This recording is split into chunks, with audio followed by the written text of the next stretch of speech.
How many of you, if you're honest with me, do you know you have these choices and these areas in your life that you want to try to move towards? You know that you want to try to change. You know you want to face some of these struggles, but fear sometimes paralyzes you. Anybody in here? Yeah, man, I've learned in my journey that I have to skydive that thing. And here's what I mean.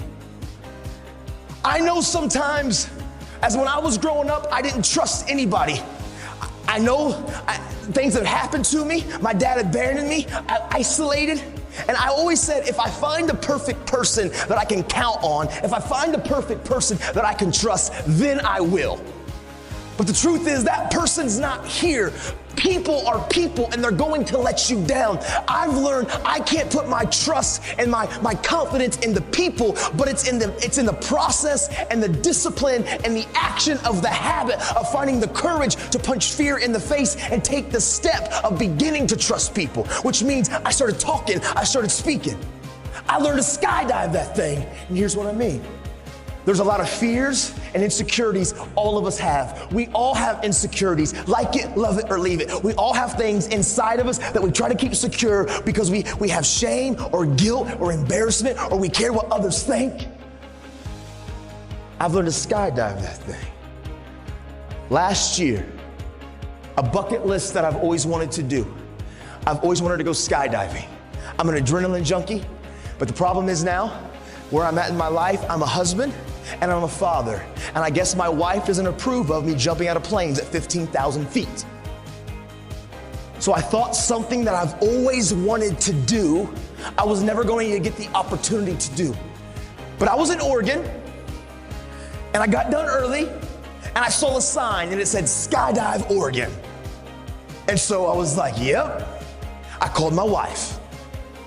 If I can get my wife to say, yeah, we're all good.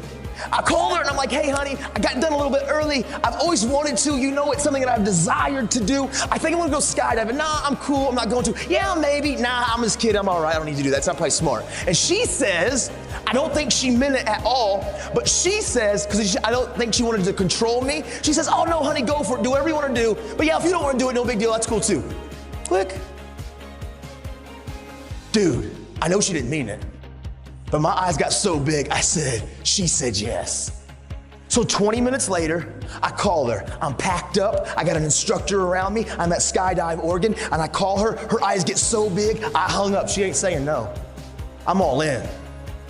But as I start going through the process of skydiving, as the instructor shows up, and as he starts walking me through this process, my anxiety started getting higher. Like he started coming to me and saying, listen, here's your pack, here's your chute, here's how you're gonna fall. He put me on this counter. He said, this is my ninth jump today. I said, what, bro? 9 times? Do you pack your chute? He said, every time. I said, so you packed your chute 9 times today? Are we gonna test the odds? Are we good? We're cool on one more? Did you get tired? Did you miss a fold? He said, nah, bro, it's cool. He showed me how he did it. Dude, my anxiety, it's getting higher. This little ratchety plane lands. Ratchety. He said, all right, bro, let's get in. Whoa! He's from Oregon, so he's already kind of weird and a hippie. As we get into the plane, we start ascending. He slides in behind me. My anxiety is on 10. Just like some of you, when you know you need to trust, you know that you want these areas in your life that you're insecure, and you get to the edge and fear paralyzes you and anxiety gets higher. Dude, I was right there. I've always wanted to do this, but through the process, I was so uncomfortable. As we get to 13,000 feet, he said, listen, bro, we got 6 connectors. 1, 2, 3, 4, 5, 6. I'm gonna connect this. I'm gonna hit all 6 3 times. Do this. Woo, you're gonna do it. You know, I know, we're secure. Skydive Oregon. I'm like, 13K. He pulls the door up. He says, listen, the free fall is only gonna be about 30 to 40 seconds. I want you to experience this moment. So we're gonna scoot to the door. We got 2,000 more feet of climbing.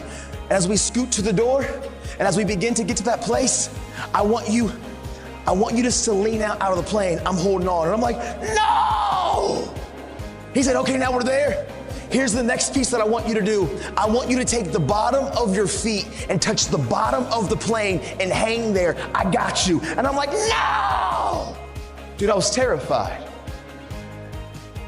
In that plane, which was the safest place that I could have been, I've never felt more anxiety and fear in my life, even though I've always wanted to do it. But soon as I trusted the process, and soon as I trusted the community of those entrusted to help me learn to skydive, as soon as he got to that place at 15K and he said go, and I took that step, and we skydived that thing, all the anxiety, all the fear, it evaporated. As I free fell and I saw Mount Hood and Mount Rainier and Mount St. Helens, I've never felt more on top of the world. There's a lot of you in here that you struggle with trust. Fear has paralyzed you. You know there's areas in your life that you want to change, you need to change, but man, you get to the very precipice at that door and you run back because it is uncomfortable, and I need you to know change is uncomfortable. I've learned to skydive that thing.